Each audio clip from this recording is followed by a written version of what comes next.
দে কি দিমু? চান্দা দিবি। আমি গরিব মানুষ, আমি চাঁদা দিতে পারবো না। দে নয় বাড়ি দিয়ে মাথা ফাটাই গেলাম। এই থামেন, কি হইছে? কি কি কেডা? আপনি কেডা? আপনার তো ব্যাপক সমস্যা, আপনি চলেন আমাদের সাথে। কমে দামু। কেন, আপনি কি আমাদের সাথে যাইতে ভয় পাইতে আছেন? এ বেটা কির ভয়? চান্দা বাইরে তুই ভয় দাও, ডর দাও। কমে নিবি, তোর কোন বাপের ডে নিবি নে? চিন্তা করিয়ে দেখেন, আমাদের সাথে গেলে কিন্তু একটু সময় লাগবে।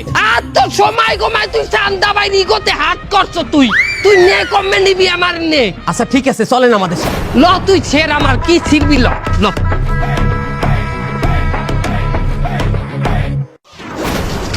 হুজুর আমারে 3 চিল্লাই নিয়েন না হুজুর, 3 চিল্লাই 4 মাস হুজুর, আমার পরীক্ষা আছে হুজুর। 4 মাস যখন তুমি ইমাম সাহেবের পিছনে দাঁড়াই নামাজ পড়বা, তোমার শয়তানি ছুট দিয়ে যাইবে কমবে। কত শয়তান এই বলে ভালো হয়েছে আল্লাহর রাস্তায় যাইয়া।